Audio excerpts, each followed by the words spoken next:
Hello everyone and welcome to अकेडजा।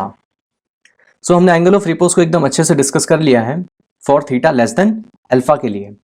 अब वो जो कंक्लूजन्स हमें मिले थे उन टॉपिक से, उन कंक्लूजन्स को, उन रिजल्ट्स को अप्लाई कैसे किया जाए किसी क्वेश्चन में, या फिर कोई क्वेश्चन अगर आप देखो तो आपके माइंड में क्लिक कैसे करें कि इस क्वेश्चन में हमें वो कंसेप्ट यूज करने हैं, इसी चीज को आज हम डिस्कस करेंगे। अब अगर आपको ये टेक्निक सीखनी है कि कैसे कंसेप्ट आपके माइंड में क्लिक हो, तो उसका बेस्ट मेथड क्या हो सकता है कि आप क्वेश्चन सॉल्व करो, क्वेश्चन प्रैक्टिस करो। और उससे भी बेस्ट क्या हो सकता है कि ऐसे क्वेश्चन प्रैक्टिस करो जो कि एग्जैक्टली एग्जाम में पूछे गए हों। तो ऐसा ही एक क्वेश्चन आज हम सॉल्व करेंगे जो कि एग्जैक्टली एग्जाम में पूछा गया है। सो क्वेश्चन कुछ ऐसा है, if theta is greater than tan inverse mu and we have applied a force P to keep the block at rest and if P varies from P1 to P2 then F जो कि है friction force versus P graph will look like. तो पहले मैं एक बार question explain कर देता हूं आपको। एक सिचुएशन गिवन है आपको इंक्लाइन प्लेन की ऐसी, जो कि जिस पर एंगल कितना हॉरिजॉन्टल से थीटा, उस पर एक ब्लॉक रखा गया of mass small m, friction coefficient आपको गिवन है म्यू, और ये जो थीटा है, पहली इंफॉर्मेशन इस क्वेश्चन में क्या गिवन है कि theta is greater than tan inverse mu. अब tan इनवर्स म्यू किसका फॉर्मूला होता है? अल्फा का, tan इनवर्स म्यू। और थीटा क्या है? इससे ज्यादा है। इसका मतलब क्या है कि थीटा अल्फा से ज्यादा है। अब जब थीटा अल्फा से ज्यादा होता है तो हमें पता क्या होता है, ब्लॉक मूव करना स्टार्ट कर जाता है इंक्लाइन प्लेन पर। बट और भी कुछ लिखा हुआ है, and we have applied a force P to keep the block at rest. अब ब्लॉक मूव करने वाला, तो हमने क्या कर दिया, एक एक्सटर्नल फोर्स P यहां पर अप्लाई कर दिया ताकि उस ब्लॉक को हम रेस्ट पर रख सकें। And if P varies from P1 to P2, और ये जो P है वो क्या है, एक वेरिएबल फोर्स है, वो भी वेरी कर सकता है कहां से कहां तक, P1 से लेकर P2 तक। तब आपको फाइंड करना है कि जो फ्रिक्शन फोर्स एक्ट होगा इस ब्लॉक पर, जो भी फ्रिक्शन फोर्स एक्ट होगा यहाँ पर, उसकी वो कैसे वैरी करेगा P के साथ, या फिर F वर्सेस P ग्राफ कैसा दिखेगा। और एक एडिशनल इन्फॉर्मेशन आपको गिवन है यहाँ, वो क्या है कि जो भी आप डायरेक्शन लोगे, अगर इस डायरेक्शन में ले रहे हो, प्लेन के इस डायरेक्शन में, तो उसको आपको पॉजिटिव कंसिडर करना है, और ऐसे कुछ ले रहे हो डाउनवर्ड डाउन द प्लेन, तो आपको नेगेटिव डायरेक्शन लेनी है उसे। ठीक है, क्वेश्चन आई होप कि आपको समझ में आया है। और आपको 4 ऑप्शंस दे रखे हैं, F और P रिलेशन, F और P, F और P और F और P रिलेशंस आपको 4 ऑप्शंस में गिवन है। तो बेस्ट ग्राफ कौन सा होगा जो कि फ्रिक्शन के वेरिएशन को एक्सप्लेन करेगा, वो आपको बताना है। तो बहुत ही अच्छा क्वेश्चन है, फटाफट ट्राई करते हैं हम। ठीक है, सो एक बार सिचुएशन में वापस रीड्रॉ कर लेता हूं मैं फटाफट। इंक्लाइन प्लेन है, एंगल थीटा दे रखा है, ब्लॉक रखा हुआ है m मास का, फ्रिक्शन कोएफिशिएंट गिवन है इस प्लेन का कितना, म्यू। और देखो कौन सा फोर्स होगा जिसको मूव कराने की कोशिश करेगा, हमें पता है mg sin थीटा। और फ्रिक्शन कहाँ लगेगा?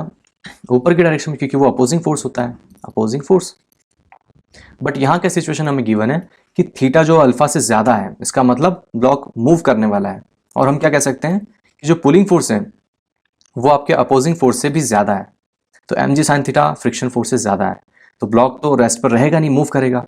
उसी मूवमेंट को रोकने के लिए हमने क्या कर रखा है, एक एक्सटर्नल फोर्स अप्लाई कर रखा है P यहां पर इस डायरेक्शन में। ठीक है, अब आप मुझे ये बताइए, सबसे पहले क्वेश्चन तो हम बाद में सॉल्व करेंगे, कि इस P की अगर मिनिमम वैल्यू मैं आपसे पूछूं कि कितना मिनिमम फोर्स अप्लाई करना चाहिए P को कि ये ब्लॉक जस्ट रेस्ट पर रहे। सो अगर आपको P मिनिमम फाइंड करना है तो कैसे फाइंड करेंगे हम वो, क्योंकि हमें पता है, जस्ट 1 सेकेंड इसका FPD बना देता हूं मैं यहाँ, इस ब्लॉक का FPD, इस पर फोर्स लग रहा है यहाँ पर mg sin थीटा, फोर्स आपने यहाँ अप्लाई कर दिया P, और यहाँ पर लग रहा है फ्रिक्शन फोर्स F। आप चाहते हो कि P की वैल्यू मिनिमम हो, वो कब हो सकती है कि जब फ्रिक्शन आपका मैक्सिमम रहे और उसके बाद जो कमी हो रही है उस कमी को ये P फुलफिल कर दे। सो मैं क्या लिख सकता हूँ यहाँ से इक्वेशन, P मिनिमम प्लस जो फ्रिक्शन आपका मैक्सिमम, ये दोनों कंबाइंडली किसको बैलेंस करें, mg sin थीटा को बैलेंस करें। अगर ऐसा होगा तो आपकी जो P की वैल्यू होगी वो मिनिमम होगी। सो यहाँ से मैं P मिनिमम कितना मिल जाएगा, will be equal to mg sin theta minus F maximum. और फ्रिक्शन मैक्सिमम की वैल्यू कितनी होती है आप सभी को पता है, कितना, म्यू mg cos थीटा, हम ऑलरेडी डिस्कस कर चुके हैं पहले भी ये।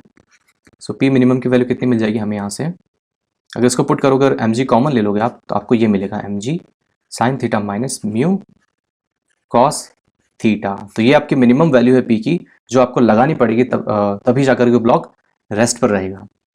और P1 P2 की वैल्यू हमें गिवन थी, तो उसे एक बार मैं क्या करता हूँ, यहाँ लिख लेता हूँ साइड में, ताकि हमें बार बार स्क्रॉल ना करना पड़े। सो यहाँ से P1 की वैल्यू कितनी गिवन है हमें क्वेश्चन में, mg sine theta minus mu cos theta, और P2 गिवन है mg sine theta plus mu cos theta. ठीक है, अब हमारी जो मिनिमम वैल्यू आई थी P की, जरा उसको ऑब्जर्व करो और यहाँ पर P1 की वैल्यू को ऑब्जर्व करो। आप क्या पाओगे कि दोनों सेम चीज है। इसका मतलब क्या है कि P मिनिमम ही क्या है, P1 के इक्वल है। ठीक है, तो यहां से हम क्या कंक्लूड कर सकते, यहां से क्या कंक्लूड कर सकते हैं हम फ्रिक्शन की डायरेक्शन के लिए, कि जब P मिनिमम एक्ट हो रहा है यहां पर, तो फ्रिक्शन कहाँ है, अपनी मैक्सिमम वैल्यू के पास है। हमें पता चल चुका है फ्रिक्शन कितना मैक्सिमम वैल्यू है, और किस डायरेक्शन में, ऊपर की डायरेक्शन में। तो यहां से मैं क्या लिख सकता हूं कि फ्रिक्शन नॉन जीरो है डेफिनेटली, और एंड F इज पॉजिटिव, क्योंकि वो इस डायरेक्शन में अप्लाई हो रखा है। ठीक है, non zero and positive. Magnitude से हमें कोई मतलब नहीं, हमें सिर्फ डायरेक्शन बतानी है। और एक चीज क्या कंक्लूड कर सकते हैं हम यहां से इन दोनों से, कि P2 जो है वो P1 से ज्यादा है डेफिनेटली, क्योंकि P2 में क्या यूज किया गया, प्लस, और यहां पर माइनस, अदरवाइज सारी चीजें सेम है। अब ये कंडीशन तो हमने फाइंड कर ली फ्रिक्शन के लिए P मिनिमम के केस में। अब हम क्या करते हैं और सॉल्व करते हैं इसे आगे, बट उससे पहले मैं चाहता हूं कि हम एक थोड़ी सी एनालॉजी स्टडी कर लेते हैं, और उसी एनालॉजी को हम यहाँ यूज करेंगे ताकि हम बहुत ही इजीली इस क्वेश्चन को सॉल्व कर पाएं। लेट्स से एक ब्लॉक रखा हुआ है यहाँ पर हॉरिजॉन्टल सरफेस पर, और एक पर्सन है यहाँ पर, पर्सन A, जो कि इस ब्लॉक को मूव करवाना चाहता है, और वो एक कांस्टेंट फोर्स अप्लाई करता है यहाँ पर 15 न्यूटन। बट एक पर्सन यहाँ पर और खड़ा है जो है पर्सन B, वो नहीं चाहता है कि ब्लॉक मूव करे, और वो भी क्या करता है, ऑपोजिट डायरेक्शन में फोर्स अप्लाई करता है। बट इस बंदे की क्या कैपेसिटी ही 10 न्यूटन फोर्स अप्लाई करने की है, तो ये कितना अप्लाई करेगा, 10 न्यूटन। तो देखो यहाँ पर तो ब्लॉक मूव करने वाला है डेफिनेटली, बट क्या होता है सडनली, ये जो B पर्सन, इसका एक सिबलिंग आ जाता है, इसका भाई आ जाता है इसको सपोर्ट करने के लिए। वैसे जनरली ऐसा होता नहीं कि आपकी सिबलिंग्स आपकी हेल्प करने आ जाए, बट ठीक है, लेट्स इमेजिन, ठीक है, ये हेल्प करने आ जाता है। और इसकी फ्रिक्शन की जो इसकी जो फोर्स की लिमिट है वो थोड़ी अनडिफाइंड है, वो वैरी कर सकती है। तो मिनिमम ये पर्सन, ये जो C है, इसको मैं बोल देता हूँ सिबलिंग को, इसको कितना फोर्स अप्लाई करना पड़ेगा ताकि ये ब्लॉक रेस्ट पर रहे, तो आंसर है 5 न्यूटन। तभी जाकर के 15 न्यूटन बैलेंस होगा। क्लियर है। बट आपका भाई क्या करता है, इसकी कैपेसिटी ज़्यादा है, तो वो बोलता है कि चलो भैया मैं क्या करता हूँ, मैं 10 न्यूटन फोर्स अप्लाई कर देता हूँ। अब जैसे आपका भाई 10 न्यूटन अप्लाई करेगा, तो आप क्या करोगे, आप अपना फोर्स थोड़ा कम कर दोगे, लोड आपका कम हो जाएगा, क्योंकि टोटल 15 न्यूटन ही बैलेंस करना है हमें सिर्फ। सो आपका बर्डन थोड़ा कम हो जाएगा। अब आपका भाई क्या करता है, वापस अपना फोर्स इंक्रीज कर देता है, लेट्स से 15 न्यूटन कर दिया, तो आपका बर्डन अब कितना हो जाएगा, एकदम जीरो, क्योंकि बैलेंस हमें सिर्फ 15 न्यूटन करना है ब्लॉक को रेस्ट पर रखने के लिए। फिर आपके भाई ने क्या किया, और फोर्स थोड़ा सा इंक्रीज कर दिया, लेट्स से 20 न्यूटन। तो अब क्या हो जाएगा, अब थोड़ा काम खराब कर दिया आपके भाई ने। क्यों, क्योंकि अब अपोजिंग किसको करना था, हमें 15 न्यूटन को, बट अब 20 न्यूटन लगा दिया, मतलब 5 न्यूटन और लेफ्ट साइड में एक्स्ट्रा हो गया। तो उसको बैलेंस करने के लिए आपको वापस फोर्स लगाना पड़ेगा, बट इन ऑपोजिट डायरेक्शन। कितना, 5 न्यूटन, तभी जाकर के ब्लॉक रेस्ट पर रहेगा। ठीक है, तो इसी एनालॉजी को माइंड में रखेंगे हम, और इससे अब थोड़ा रिलेट करते हैं इस क्वेश्चन को। सो डायग्राम कुछ हमारा ऐसा था, जिस पर एक ब्लॉक था, और नीचे की डायरेक्शन में लग रहा है mg साइन थीटा, और ऊपर की डायरेक्शन में लग रहा है यहां पर फ्रिक्शन फोर्स। जस्ट 1 सेकेंड,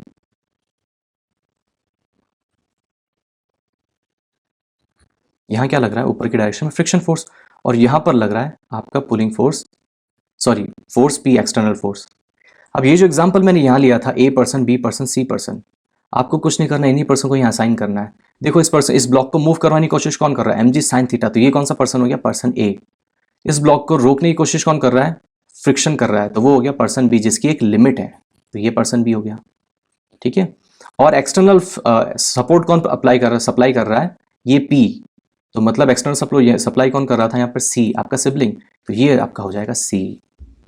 सो अब इस क्वेश्चन को सॉल्व करने में हमें बिल्कुल भी डिफिकल्टी नहीं होगी। क्यों, क्योंकि जो काम यहाँ पर सिबलिंग कर रहा था वो काम P कर रहा है यहाँ पर।